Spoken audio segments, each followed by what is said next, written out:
I need somebody to find out. Has Pez seen any uptick in their sales because of this show?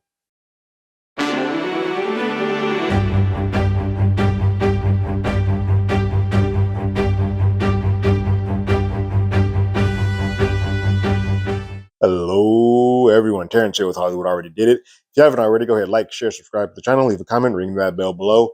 Anytime we have something, you will be among the first to know. Final episode of season 2 of Silo is here. It is called Into the Fire, and it's a doozy. It's packed. It's a robust, if you will, season finale. It's funny. A few weeks ago, I said that the pacing that was happening in the storyline that was in Silo 17 with Jules and Solo was moving at a snail's pace. And I figured that there were a couple of reasons that this might be the case. Two of them would have upset me if it were the case. Rebecca's schedule, or we're just stretching out the season, stretching out the books to sort of fulfill a season. The one that I thought I'd be okay with when it was all said and done is if the storyline for 17 and 18 had to have a point where they intersect. And this season finale shows that that is what actually happened. So now I'm a little bit more forgiving. I still think there was a better way to handle some of the ways they did the story structure for 17 and how we maybe could have spent an entire episode with them and then one away, something. But I'm a little bit more forgiving now with the overall because there was a point that they had to have Silo 17 storyline sync up with storyline 18. This episode's fun in that you get to see how smart the folks of Mechanical truly are. They have to plan that no one who thinks they're brighter than them sees coming. So we start off the episode with Shirley and Knox going to talk to Dr. Nichols. And Dr. Nichols is doing what he's doing. He's staying mechanical. He's still helping to fix up people down there. But they go to give him the news that Luke is sort of fed to Shirley and that there's a chance that Jules is still alive. Don't know how, got to a certain point, the wires are cut off, but she got to a point and she was still alive. And so we think that there's a good chance that she is still alive. For him, that's the first time that he's heard everybody sort of using Jules' name and not in vain, but as a beacon of hope or whatnot. But he thought the actual chance were hollow. It's like, I don't really know if she could be alive. Coming from Shirley and Knox, it's the first time that he kind of was like, there's a shot. She might still be out there. And for him, that sort of invigorates him to go do the deed that he is asked to do at the hands of Shirley and Knox. They ask him to do a favor. And he's like, okay, what do I have to do? He's like, I'm doing the Lord's work with patching up people down here. What else do you want me to do? And he's like, yeah, I'm going to need you to do something more urgent. We're going to start a war up in this bad boy. I'm going to do this episode 18 to 17 because they do line up together. So back on 17, Jules and Solo go to Solo's Jimmy, his family quarters, and he's sort of just looking around, reminiscing. Jules goes back to get the suit, but Jimmy is sort of remembering things. He remembers a lot. He looks in the mirror. He says, like, "Oh crap, I'm older now than my parents were at the age when D-Day happened for them or whatever." But he's vaguely remembering that day, the final day that he had with them. He's like, they seem to be in a hurry. They seem to have urgency to them. I can't quite place what was going on. We learned that the suit that Jules has was her dad's suit, but his mom's suit also had a suit, and he couldn't find it. He's like, it's not here. I don't know where that suit is. Jules is just ready to get back, take the suit and get back and get out.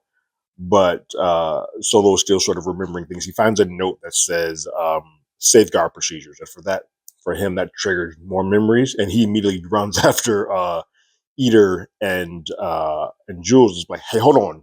Don't leave. I'm starting to remember stuff, and I'm starting to remember things that I think might help you save the people of your silo. So just stick with me for a little bit longer while I try to jog some more of these memories.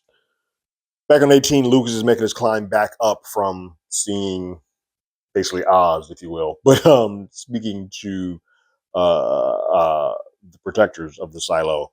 He's making his way up. As he gets to the top, he's about to go make his way, and the guard that ran, well, the guy, necessarily the guard, but the gentleman that met him as he was coming down as the barricade meets him again here, and he's been asked to sort of arrest Lucas on the behalf of Shirley. It makes sense in the long run that Shirley was trying to just get him captured and put him in a safe spot so she could sort of probably explain what it is they have going on. But in this moment, it just sounds like she's trying to arrest you, and he's not having any of that. So he gives a swift kick to this man's nads and scurries off. In Walker's quarters, Shirley, Knox, Hank, Billings, and Walker are all there discussing what their plan's going to be. And like I said in the last episode, it had been given that Knox was on the up and up as to what was happening with that room, and that Walker was sort of under the gun. We learn later that they had an even more specific way to actually talk to each other, but in this moment, we don't know that. But we're all sort of let we understand this on the audience, and at least I think we were supposed to know that. It seemed like it was pretty evident, and that the twist that happens doesn't seem that shocking to me, but it is shocking for the people that don't know, like the for the Bernards in them of this. But they're giving out a plan. It's a BS plan, but they're giving out a plan of what they want Bernard to sort of know.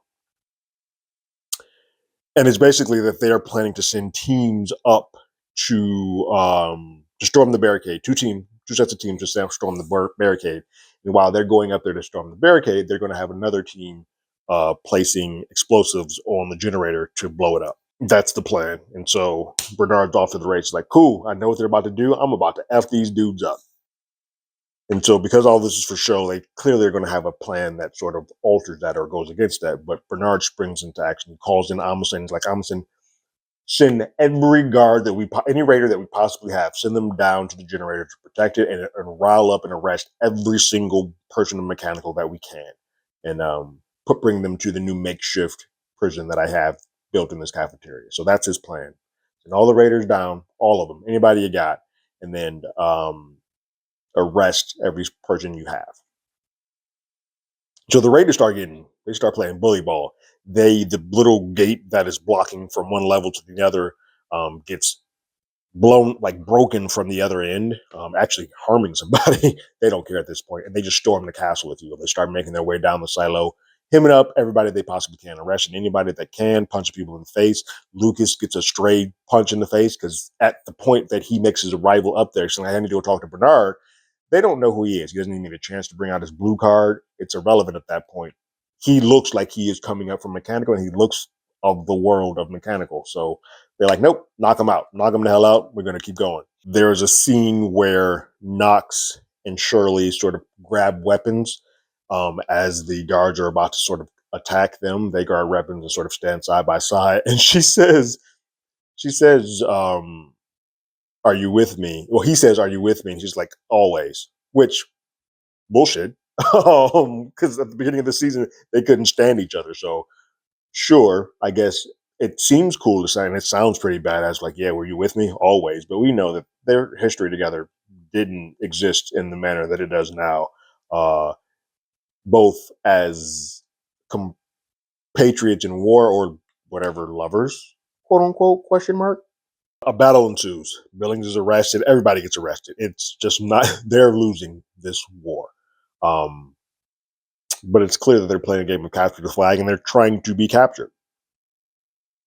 One key piece here is Bernard reinstates comms. So he wants the radios to be back on so that he can have communication from top to bottom, which I would imagine, clearly by the way that they had things planned, Shirley and Knox knew would be a piece of this because they used that to their advantage.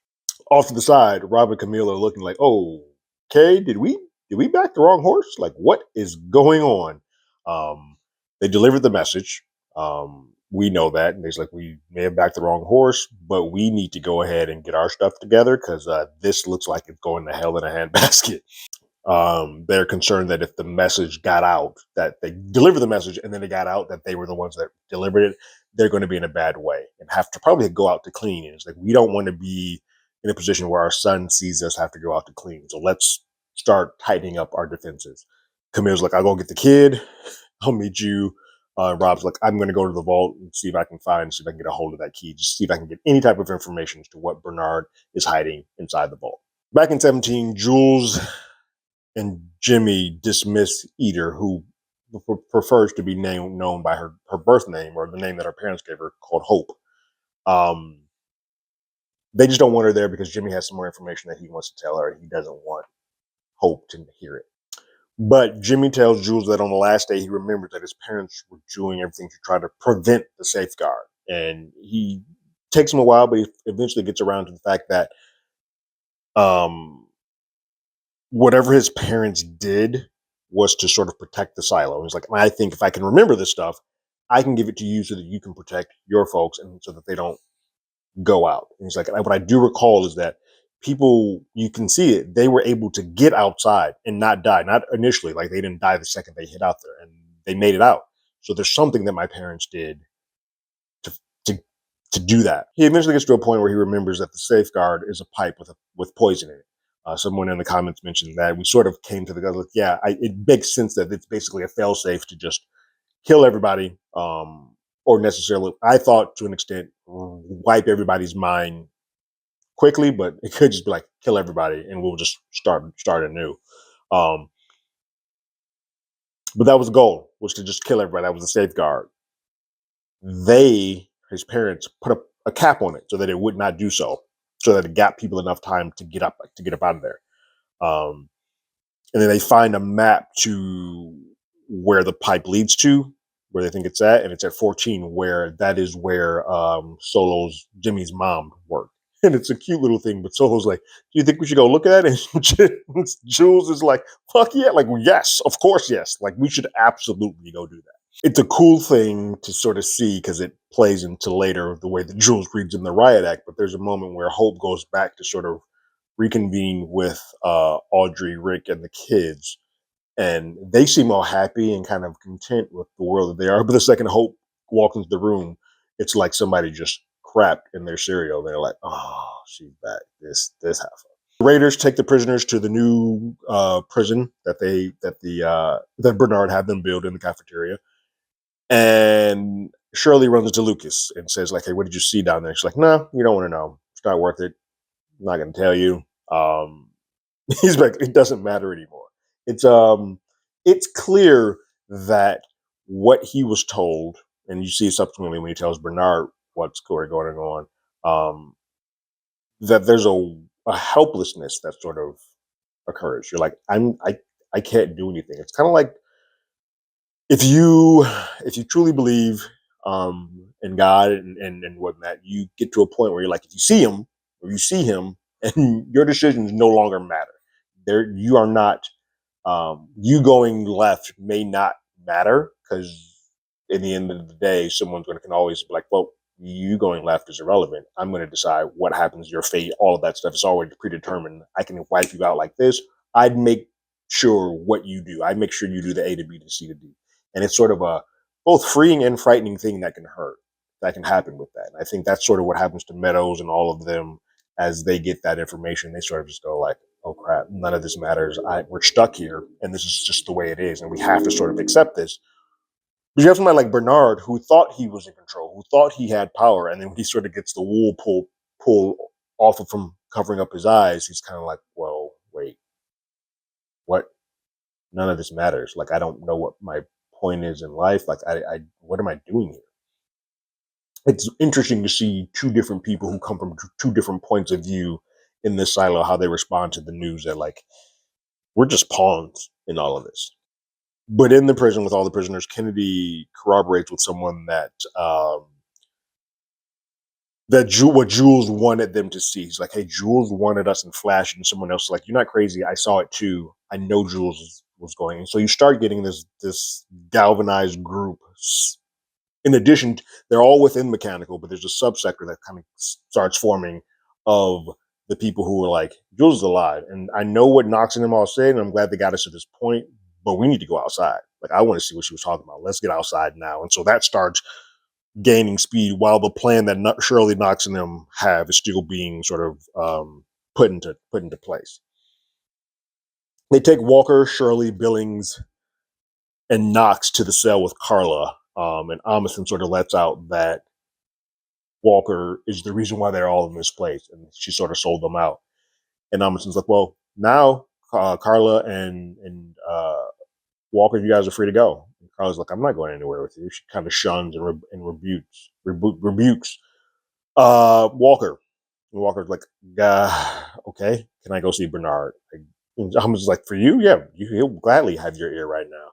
And so she goes to go see Bernard while Billings, Walker, Shirley, Knox are all in this cell. As she's leaving, though, Carla's like, I hope Bernard sends you out to clean. Like, she's like, I can't believe that you did this. For us, doesn't make sense. Like, you did this for our people. You threw us under the bus just for this. I would never have done that. Like, I thought you were a better person than that. We see Dr. Nichols making his way up the silo with raiders, and there's a raider that's sort of laid out, pretty much unconscious. That he is saying that he needs to give medical. He needs to get to his facility further up to help this man. And some of the raiders are like, no, we're not going to do that. But then across the channels, they start hearing that more people are going down and more people going down. So basically, removing himself, the comms and the sort of talking to each other are basically putting all the raiders in one position. And so he just lets them go. He's like, all right, Kai, I don't have time to stop you. Go, gunpowder, crap, all hell is breaking loose. Just go. So they start making their way further up the silo. Fortunately, there's a piece that falls out as they're making their way up that falls out, which we later learn is a timer to explosive device that they have sort of going up the silo. They lose the timer. Bernard in his room, feeling cocky, getting his drink, getting his sip on, feeling real good about life. He's like, I have figured it all out. I got in just a few moments, people are going to tell me that the generator is completely and totally safe, and we got everything set. Like, I'm on cloud nine right now. And then Walker comes in. He's kind of like, cool. Thanks for joining me. I appreciate you. I see that your wife doesn't want to be around you. Sucks to be you. And he's like, so what did you want to see me about? And then she's like, oh, I want to tell you a story. I want to tell you a story about the generator. And she tells of how back in the day, the generator was so loud and that room was so loud that you couldn't get messages across from each other if you're trying to talk. It just was not going to happen. And so she established a system with the people there, the young people there, because she was the older one. They listened to her of how to express messages and express language without words, how doing movements and whatnot. And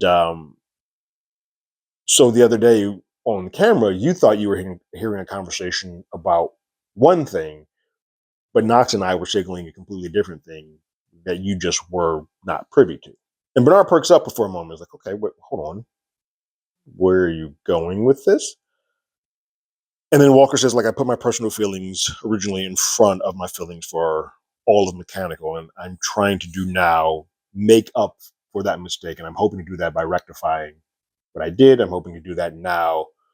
And then she begins counting down. She counts down like in seconds. So she sees a clock behind him, just like, I'm count down because something's about to happen. So there's a timer that they all have sort of synchronized their watches, if you will, to sort of have this thing happen at this one point in time. It gets delayed a bit though. Before we get to the Dr. Nichols piece of it, the deputy who was in the office watching Shirley Knox and all of those guys frees them because the message for Sims was like, hey, we're coming up. This is the plan. We need you to be in place. So they free them and they are now released. And so then we get the Dr. Nichols piece of this. And so Dr. Nichols and Hank was the person that was on the sort of slab going up the way with the dynamite strapped around and whatnot. They're ready to set this bad boy and explode it because there's no explosive at the generator. It's never even connect. The few folks down there start seeing like, oh crap, it's not even set up down here. We got to them before they could even put this in place, which should have been a red herring to them. Like, hold on, I feel like they would have been better prepared than this. But as they make their way up, it's when Nichols and Hank, as they're setting up the explosive, they realize like, oh crap, the timer's gone. And Dr. Nichols is like, well, all right, well, I'm gonna be the one to set this off. And Hank's like, well, no, I can do it. And Dr. Nichols is like, you're not taking this away from me. That's not happening. He takes off his watch and he gives it to Hank. And he's like, when Jules returns, give this to her. I know she's alive. So I want her to have this. Let her know that her whole life she's been perfect. Like she's been a perfect, perfect person. And even when I sort of chastised her, she was doing the correct thing. And so his goal, he's now planning to sacrifice himself. Walker's timing is off. And so she counts, and then nothing happens. Bernard feels very good about himself, starts laughing. It's like, who's all that counting? Ooh, we got real kind of spooky there for a minute, but nothing occurred. And then Amundsen comes in and says, hey, generator's been neutralized. There's no bomb down there. We are good to go. Everything's fine. And then we hear the explosion. Dr. Nichols does the deed. He is now off the board and killed, but the plan is in place. Bernard asks, what did she do? And she reveals that all the deputies that were here, they're with her. They're with him. So she dumps out all the sheriff deputy badges.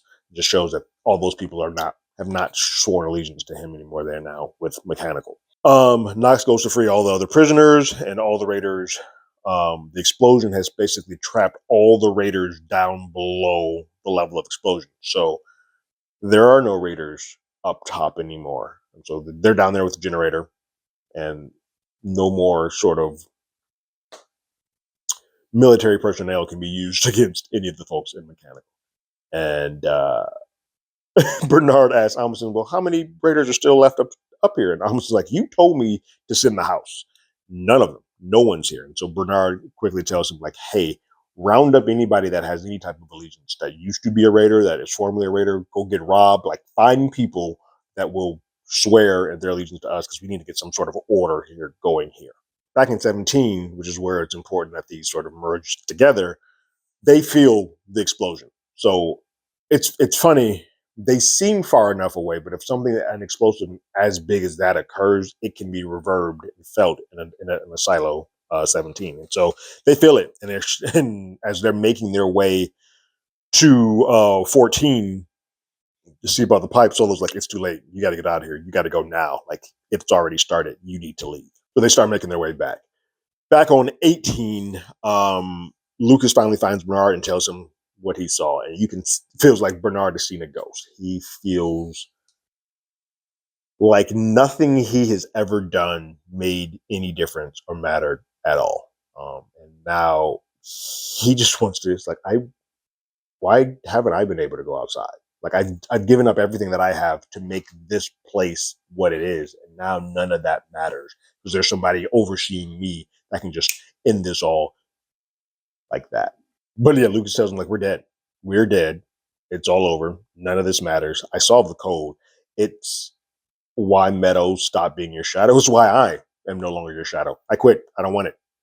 It's all yours. Almost sort of peeping the interaction, but he's kind of like, I don't know what this is. But Bernard grabs his 18 key. It's not lit up. As craziness is just starting to come around him. And then Rob Sims coming down the steps and was like, what did he say? And Bernard says, you know what? You still want to be my shadow? I think it's time to go ahead and make you my shadow. You know what? You're the shadow. And in fact, you're the shadow right now. Take this key. I don't want it. It's yours. Go with God. He gives him the key. He gives him the code to the vault. And he says, good luck, Robert. He's like, you were loyal until you weren't.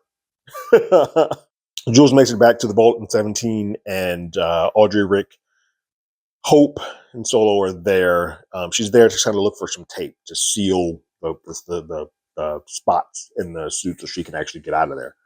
But when she opens up and looks at the suit, she realizes that it has holes in it, holes throughout it completely. It's unusable. And so she's starting to freak out and be like, how the heck am I going to get back? And it's at this point that Audrey starts laying into Hope. And it's when Jules goes on a bit of a tirade to Audrey, like, you guys just stop this. Like, why are you guys at each other's throat? It's not Hope's fault that your parents are dead, and it's not your fault. It's no one's fault. You guys should all be on the same side here. If anybody should be angry at anybody, you all as a collective should be angry at whoever the hell put us in this silo. That's where your anger should be towards. You guys should be a community together. You need each other. You need to trust each other. I have my people back there that I trust. You need to have your people here that you trust. And it's right now, it's just you guys. Right now, we're all just trying to survive. So there's no reason to be at each other's throats the way that you guys are. She's laying into him. And all just kind of like, oh, Jesus, okay. And then after she's done and calms down a little bit, she looks because there is still another suit there. She looks to go see where that suit is, and it's gone. Because Jimmy has taken the suit and gone off. And now she's like, what the hell? So she goes run off to go see where he's at with the suit. Lucas goes back to see his mother, and the mom immediately asks, like, what did you do? What you have to do? And he was like, well, turns out it didn't need to get done. Yeah, now I'm good. I'm at peace. Everything is what it is. He sort of has washed over him that inevitableness has happened. Inevitable stuff is going to occur. I can't do anything about it. But then Rob comes in at gunpoint and is like, hey, real quick, I'm sorry to interrupt you, Mom. I'm gonna put a gun to your kid's face. What did you say to Bernard? Because he's gone cuckoo for Cocoa Puffs. We see Bernard go to the police station basically and clear out, shoots a gun in the air and tell everybody get out. Everybody get out, and he sort of barricades himself in, and he's just going to sit in there while the world burns around him.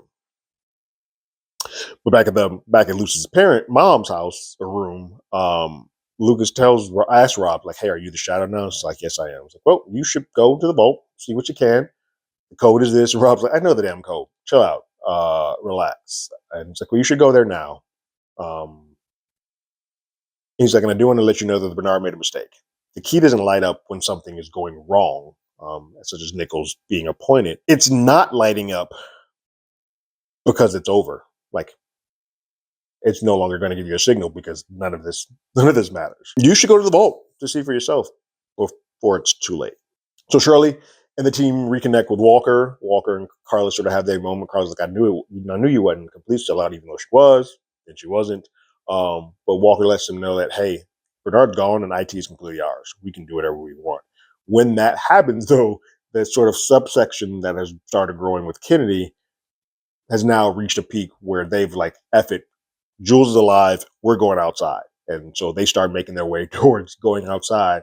And then Knox and Shirley and them are like, oh crap, we got to stop this. So it's a faction within a faction going at each other to get out, and some of them trying to prevent that from occurring. Jules finds where Jimmy is in the suit, and basically he's a kid. He's a kid, and his deep friend, is about to head out. He wanted to make sure that the suit was good for her before she left.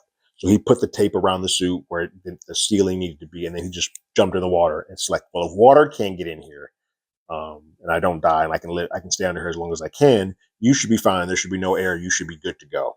I checked it out for you. Everything's good. And Jules is kind of like, you gave me a heart attack. It's like, I hug you. I appreciate you. Thank you. She starts getting dressed and making her way back. As she's making her way back, Hope asks, like, are you coming back for us? We're coming back to see us. And she's like, I don't want to lie to you because I could step out here and just die.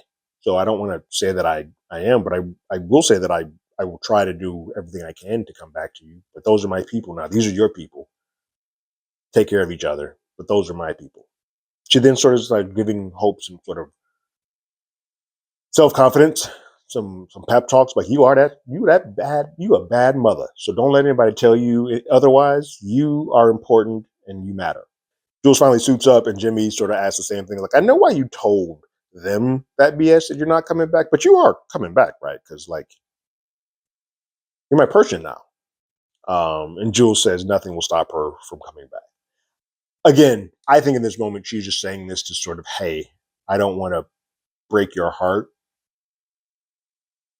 but who knows what's on the other side of that silo door. A lot of back and forth sort of happens. Kennedy is leading the folks to stop the rebellion. Shirley and them are being barricaded out of the prison area that they've sort of taken over. They're keeping them out because they don't want them to stop.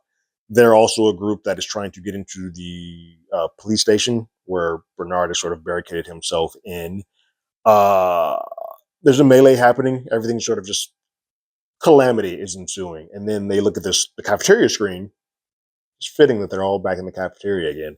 They look at the cafeteria screen and they start seeing a figure coming over the path in a suit. And they all kind of freeze and stop, like, wait, hold on. What is that? And the figure comes closer and closer and closer.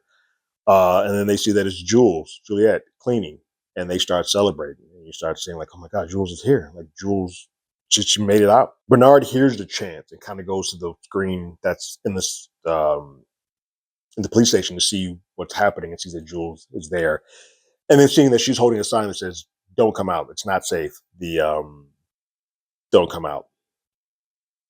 And then Jules is trying to enter back into the silo. It's like she's trying to break in and open it using all her might, but she can't get it open. And all of a sudden, it begins to open as she gets down back into the hatch that's right when you hit at the bottom of the steps. Bernard starts coming out with a gun point and it's like, "Hey, what are you doing?" And Bernard's like, I want to go outside. I want to feel for one effing moment in my life. Like I want to feel something. Because for him, it's all been robotic. Like he's lived in this world. He has not actually got to do anything that is tangibly real for him.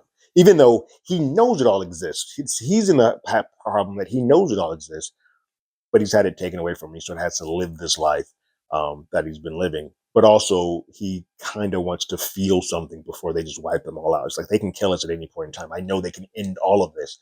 So at that point, the Jules is like, "No, I think I found a way to stop that. Like, I think it's a pipe. And I think I found out where the pipe is, and we just need to get to it and end this."